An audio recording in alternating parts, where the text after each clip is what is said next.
Hi, this is Justin Coletti of Sonic Scoop. Thanks for joining me for this episode of the Sonic Scoop podcast. We're going to be talking about one of those questions that I've been asking for years, that has been haunting me for a decade or more, and that I keep on trying to find answers to. And that question is the eternal: why is it that some people seem to be able to make careers for themselves, a real living for themselves, out of something like music, while some other people who seem just as talented, hardworking, devoted, passionate don't? And I think there's a lot of different answers to that question, but we're going to explore one of them today. And it comes out of a saying that I heard or read once upon a time. The very first time I was exposed to this, I don't even remember who exposed me to it. But the first time I heard this, it stuck in my brain and has never gotten out of there since. It's a super powerful quote that I see play itself out again and again in life, and maybe you do too. And that saying, that pithy little nugget of wisdom was, you will become your plan B. And I've seen this play out so many times in the lives of others and in places in my own life as well that I want to talk to you about. You will become your plan B. I'm sure that you've seen this happen in others' lives, in some places in your own life too. That idea of you will become your plan B. That's not necessarily always a bad thing. For many people, plan B is actually a better plan than plan A. And for a lot of people, there really is no plan A at all. And we'll get into that in a minute. I know I'm sounding a little cryptic and philosophical here, but I promise you that we're going to get some great insights that you could apply to your own career in music or any other creative field by exploring this question of, should you have a plan B? And why do so many people who you meet in life who seem to be creative people seem to be actually living out their plan B and not their plan A? And how can you avoid that potentially being your fate? First little quick thing in defense of plan Bs. I think it was John Lennon who's famous for having said that life is what happens when you're busy making plans. And that quote is interesting because it suggests that for John Lennon, being friggin' John Lennon of the Beatles was plan B. So suck on that one for a minute. Another interesting one that comes to mind for me, Jim Morrison of The Doors. He was like, man, I really want to be like a poet and stuff, but, I guess I'll have to settle for this world famous rock star thing instead, Lisai. So there you go, another person living out his plan B. So people can be tremendous successes in a way, living out their plan B. And we'll explore that in a little bit. But I think it's something that you want to think about in your own life. And I want to see you avoid becoming a bitter, jaded, cynical person living an incongruent double life. I'm often reminded of this episode of The Simpsons when I believe it's Marge Simpson is going out shopping for a swimming pool. And the guy who's helping her there is this kind of long-haired, ponytailed, middle-aged, kind of chubby, overweight guy. And she's asking these questions about swimming pools. And she asks him the question, I believe, is it true that you should wait 30 minutes after eating before you go swimming? And this jaded ponytail guy who works there says, listen, lady, this isn't what I do. I play keyboards. So I don't want that to be you. So let's focus on this question and let's talk a little bit about plan Bs and how they can help you, how they can hold you back in creating a career for yourself in music or audio, really any creative field.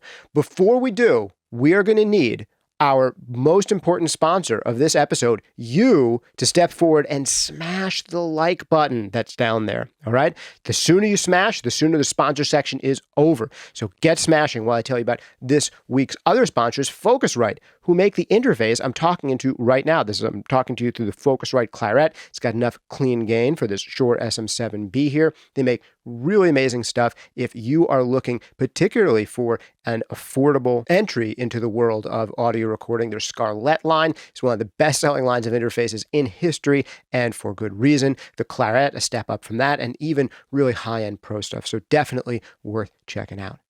Also, a big shout out to Soundtoys, making some of my favorite software effects over at soundtoys.com. Try out anything they make for free there. And one of my other favorite podcasts for amazing producer-engineer interviews. Check out Gear Club. Check them out, gear-club.net. That is gear-club.net. Or type in Gear Club wherever you get your podcasts. All right, so you will become your plan B. I got to tell you, so many people who wanted to be professional musicians are doing something else. Is it surprising that I'm saying this? No, right? We all know that this is how it goes in the arts, and we all expect that it's not going to be that way for us. At least that's the case for so many people. In a way, like I discovered really early on, I was still a teenager when I was playing a lot of music and doing it seriously and thinking that like I'd have ambitions to have a career as a musician. But when I thought about it and I really thought it through, I said, I don't see a path here for how I would turn music into something that supports me as like my livelihood. I do not see a path. This is the 16, 17, 18-year-old me. I don't see it there. So I better come up with a plan B.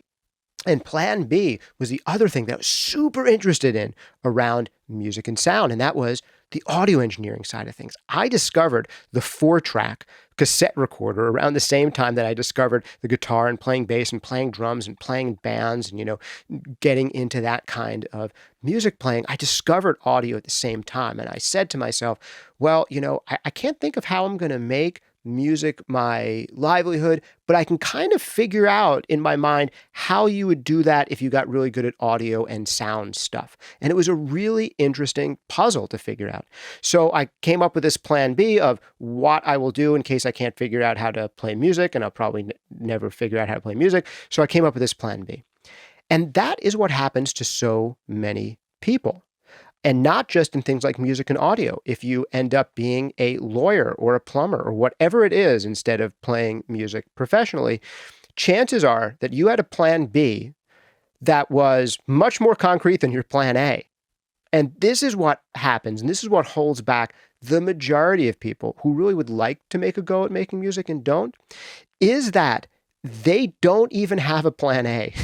That's why they become their plan B. In place of plan A, they have a fantasy of, wouldn't it be cool to be like world famous and make $1 million making music? So I think that is the real thing about why people become their plan Bs, is not because your plan A is too hard to realize. It's because most people only have a plan B, and people tend to become their plans. So I really don't think that John Lennon quote, that life is what happens when you're busy making plans, is that true. And I hate to contradict someone who knows a thing or two about how to make a success in the world of music. He did. So I don't want to contradict him outright. Rather, I would just prefer to say that if your plan is a fantasy, if your plan is, it would be nice to be, if your plan is it would be so cool if I could, if your plan doesn't have any steps in it, any metrics in it, anything that you can measure, then it's not a plan. It's a fantasy. It's a dream about how cool things would be if people knew who I was and people liked my songs and people noticed me and I made a significant amount of money and I had a ton of freedom. That is a fantasy, not a plan. And that's why most people become their plan B. Because in reality, their plan B is their plan A. It's their only plan. And I know that was true for me. When it came to making music, I very quickly said, I don't have a plan here, so let me come up with a plan. And I did. And that plan kind of in a way worked out, because here I am so many years later, almost 2 decades later, making a living doing audio and sound stuff. Talking about audio and sound stuff, actually doing it, mastering records, and for many years before that, recording and mixing and doing live sound and producing records. There were so many things I did. So it's been almost 2 decades, and I'm not the absolute top of the heap here, but it is one of those things where if you have a plan and you keep at the plan, those plans end up coming true, and that's why people become their plan Bs. It's not because life is what happens when you're busy making plans. It's because you made a plan and it came true. And if someone's waiting tables and they'd really rather be an actor or a songwriter or a photographer or whatever it else is, they had to kind of come up with a plan to get that job waiting tables. And then if they move on to some, job where they're at a desk and now they're working in the corporate world or they're doing sales or whatever it is that they're doing, they probably had to come up with some semblance of a plan to kind of get into that world and make it happen.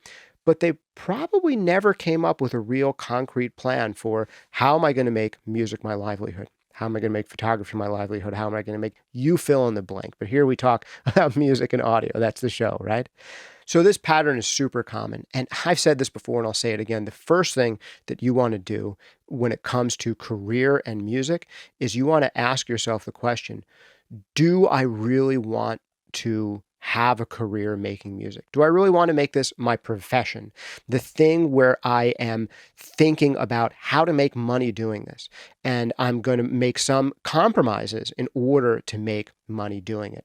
I'm going to have to live up to some types of external standards. I'm going to have to track what I'm doing to some degree. This doesn't mean all of the art goes away, but it means you need to think about it like a job or a business because that's what it is. And if you don't want that to be the case for music, then I would suggest admitting that and make your plan B a plan A and embrace it. And I think that's how you live a really congruent life. These days, I don't really become my plan B because that quote resonated with me so much that I just make things my plan A and I'll say, this is the plan.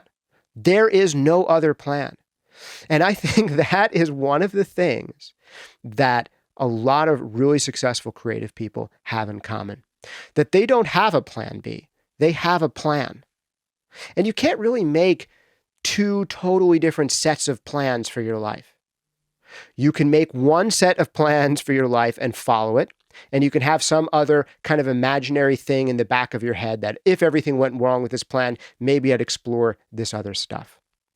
And occasionally I have those thoughts. Here I am 2 decades into making a living off of music and audio and sound related stuff.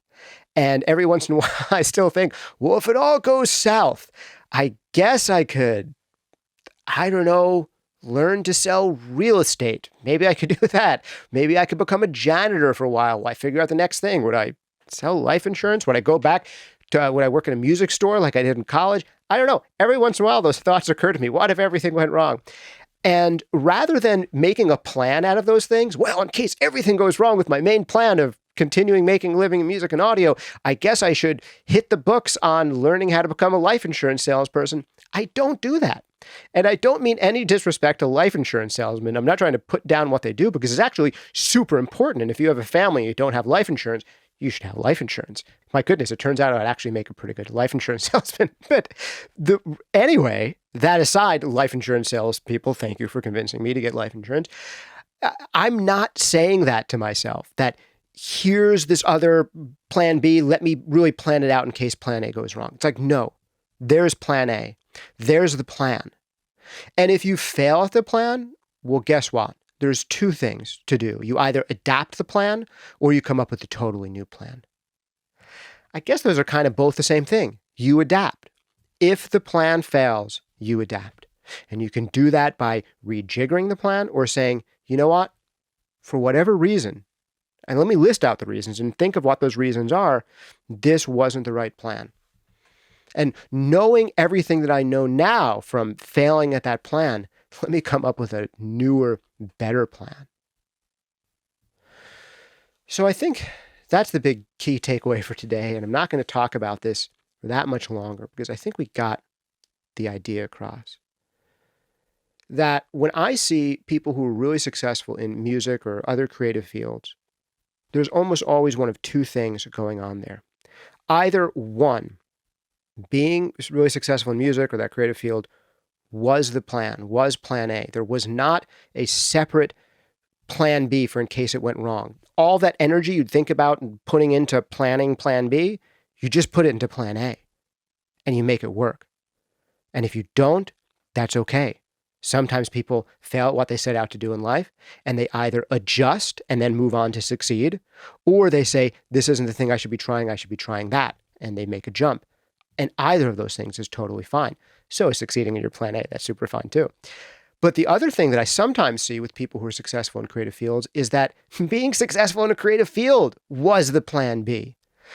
For Jim Morrison, becoming a rock star apparently was plan B compared to becoming a poet, right? And that's not that uncommon. There's comedians out there, famous comedians who, plan A was they were supposed to be this successful lawyer, and plan B was kind of doing this comic thing and they became that. Or plan B was becoming a photographer or a video producer or a musician or a different kind of musician. There are great film score composers where the supposed plan A was that they were supposed to become a big pop star. That didn't turn out, but they became a film score composer. And I've also seen examples of the exact opposite, where they wanted to be this really, respected, talked about for centuries to come, highfalutin composer, and they end up, a pop star, making beats or whatever it is, and becoming really good at that instead. So I guess the long story short is you've got to have a plan. And it's got to be concrete. It's got to be actionable. You've got to have steps in mind, and you've got to have metrics by which you're going to judge yourself. You've got to have time frames in there, and you've got to check back. You've got to write stuff down. Going into a whole thing about planning and goal setting is beyond the scope of this episode, but we should do that. We should do an episode on that one of these days. Sometimes making plans by yourself totally from scratch is hard, and borrowing other people's plans can be helpful. And that's probably one of the best things that you can get out of online materials like this, online courses. Sometimes the biggest thing with a lot of online courses is that they'll often give you a step-by-step plan that has worked for others that you can try. And that's what I try to do with my mixing course, Mixing Breakthroughs. It's about giving you a plan to mixing. It's about giving you a plan to the process of mixing. If you want help and you want something totally for free that's going to help you with planning, definitely check out my free pre-production checklist. You can check that out at sonicscoop.com/checklist. That's sonicscoop.com/checklist.